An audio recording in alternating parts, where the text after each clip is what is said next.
So the Atlantic Division is the last one that we are going to be getting into. It is going to be a dogfight for the top of this division, I think. It is one of the most, I wouldn't say the deepest divisions. That is between that and the Pacific. But this is going to be an absolute dogfight this year for the division. Overall, when it comes to last year, they finished, it was Canadiens, Red Wings, Senators, Sabres, Panthers, Lightning, Leafs, and Bruins in that order, bottom to top. And when it comes to my team that will be at the bottom, it's going to be the same one that was there last year. I have got to find them, and it is the Montreal Canadiens. Again, I don't think it's going to be a good year for them. They're still super young. I'm trying to find them here on this list. I can't find them. Where are they? Holy smokes. I was going to say they're super high up there for not going to be a good team this upcoming year, but maybe they prove us wrong. They got Suzuki, Caulfield, Gallagher. You got Kirby Dach, had a good year last year. Alex Newhook comes over. Sean Monahan, maybe he has a big year. They've got Slavkovsky. He'll probably have a full year in the NHL this year as well. Back end is probably where their biggest holes are. Matheson, Savard, Reinbacher, I think, is going to be the big bright spot for their back end this upcoming year. Arbor Jackeye was a cool story last year. Kane Gooley, again, they're super young on the back end, which I think will be their downfall. And then between the pipes, you've got Allen and Monteblot, however you say his last name. It's not going to be a good year for the Canadiens. I think there'll be bright spots. I think Caulfield and Slavkovsky will have the biggest years for them. So I guess enjoy their games, but they're not going to be pushing for the playoffs. When it comes to my next team on the list, this division is going to be really tough, but I think it's going to be the Detroit Red Wings. They did make some really good moves last year, or for this upcoming season, but I don't think it's going to be there for them. Larkin, DeBrincat, Kopp, Comfer, Perron, Fabry, Costin. Again, they've brought in some really good players. I don't think the skill depth is there for them, especially on the back end. You've got Sherratt, Gostisbehere, solid puck-moving defenseman. Hull, Wallman, Mata, Petrie, Sider. It's good, but it's not great. Husso and Reimer between the pipes. I don't think that's a very solid tandem. Reimer is barely a backup in the NHL. He is in the NHL. Don't knock him for that whatsoever. But I think it'll be... God, they finished last year with, 80 points? I expect it to be about the same. They'll have their big up, and everyone's like, oh, look out for Detroit. They're going to make the playoffs. But ultimately, I think they will miss out on the playoffs for sure.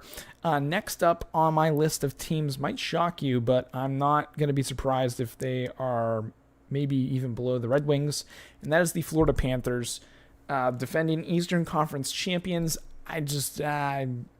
They're going to have some massive Stanley Cup finals hangover, having made it that far. I'm trying to find them here. I just don't know if they can create lightning in a bottle twice.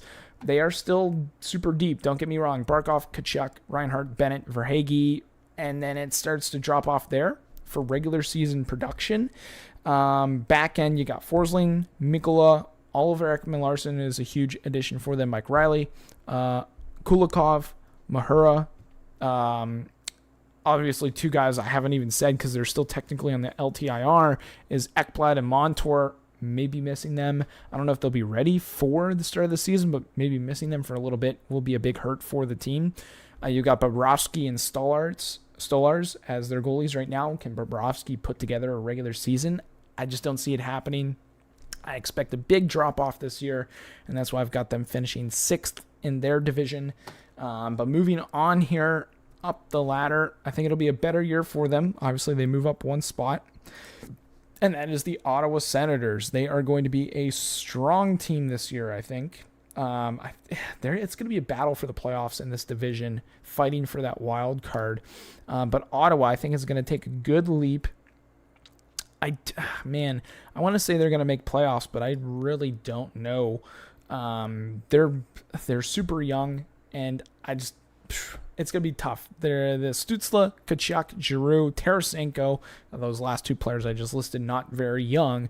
But Batherson, Joseph, Kubalik kind of drops off a little bit, but I still think they'll be able to put it together. Their back end, Shabbat, Chikrin, Zub, Brandstrom, Hamonic, Sandstrom, Sanderson, and Bedard Docker.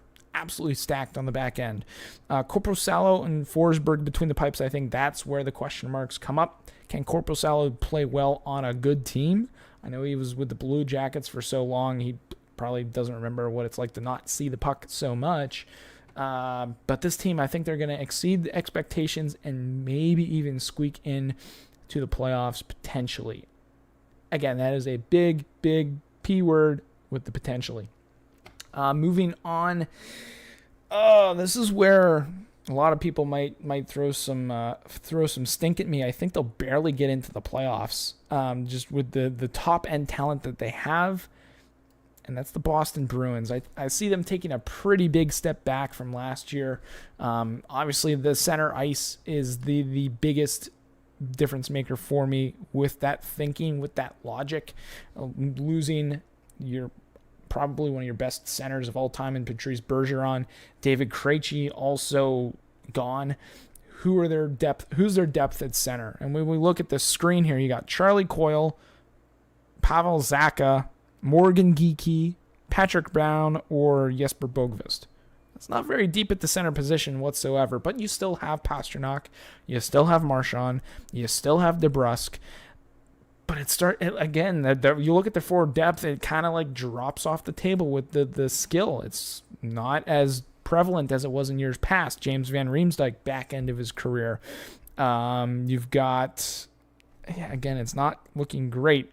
On the back end, you've got McAvoy, Lindholm, Carlo, Grzelcyk, Forbert, Zabril, Shattenkirk, which I think is a good addition. And then between the pipes, Ullmark and Swayman, a really good tandem. But can Ullmark recreate the year he had last year? I think with the lack of depth at the center position, it will really affect them being able to play regular season hockey on a consistent basis to win hockey games in regulation. And that is why I have them barely making the playoffs in at that fourth position in a wild card spot, which you're probably then like, well, who do you have in number 3? Who could it possibly be? It's the Buffalo Sabres, guys. They are on the come up. I'm super duper high on this team. Really excited to see what they can do this upcoming year. As I look at their cap space, they've got $8 million still worth to play, but they're pretty deep with some really good young skill. Skinner, Thompson. Let me list the young skill: Thompson, Cousins, Olofsson, technically Middlestat. You've got Krebs, JJ Peterka. And then on the back end, I would still consider him young. Dahlin, you've got Yoki Haru, you've got Owen Power. I mean, that's just insane. And then between the pipes, you're still also young. Ukko-Pekka Lehkonen and Eric Comrie. The goaltending might be the issue for them, and where maybe they're below where I'm rating them at being third. But offensively, look out for this team. They are going to be a tough out during the regular season. And if they get into the playoffs, look out. Look out for whoever is above them. Let's say they get the third seed. Whoever's in that second spot is not going to be comfortable whatsoever in the playoffs, home or away, because this team can strike at any moment with their speed, their skill, their size. You've got Tuck, really solid, tough player. I mean, Tage Thompson, very tall, strong guy. Jordan Greenway, very solid forward.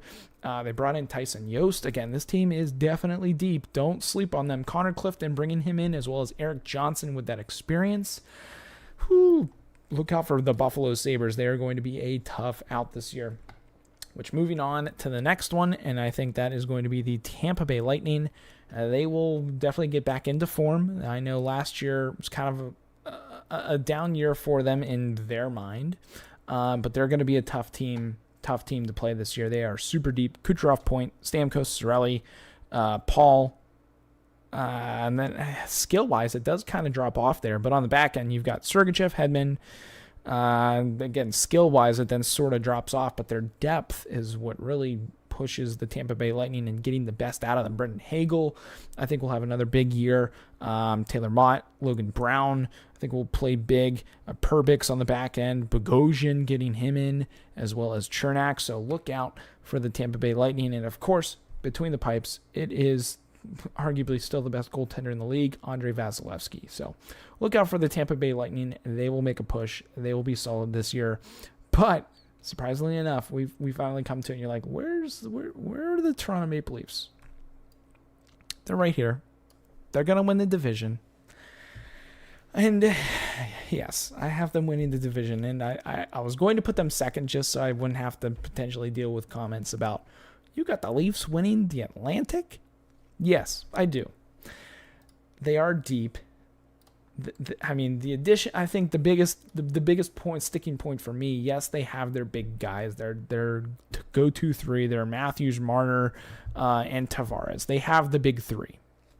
And it's been there. And we know what they can do, and it's really good stuff.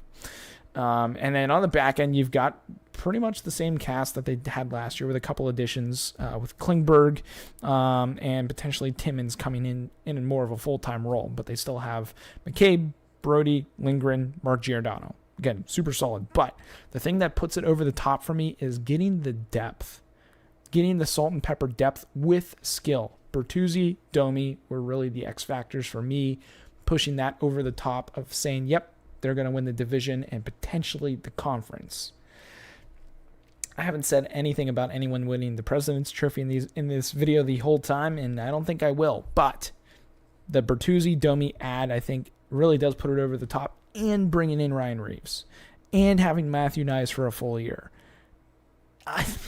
This is going to be a fun team to watch. If they can stay healthy and there are no issues, William Nylander basically playing for a contract for another team in the NHL for next season, because there's no way they can bring him back with their current cap configuration. And who knows, they maybe need to trade him before the start of the season. But this team, they've got the depth. Can they get it done in the playoffs? That is the biggest question. But we are not talking about the playoffs right now. We are just predicting each division. And I have the Leafs winning the Atlantic Division handily. Last year they had 111 points, which would have been good enough if the Bruins didn't have 135. I think they will crack 118 is my prediction for the Leafs this upcoming season, as long as they can stay healthy and if they can get goaltending from Samsonov, Jones, and Wall. Because I think they'll need all three this upcoming season. But that's my breakdown for the Atlantic. I want to know what you guys think down below in the comments. Do you agree with me? Do you think I'm crazy? Let me know down below, and we'll get to discussing that. But that's my predictions for this upcoming season with the divisions.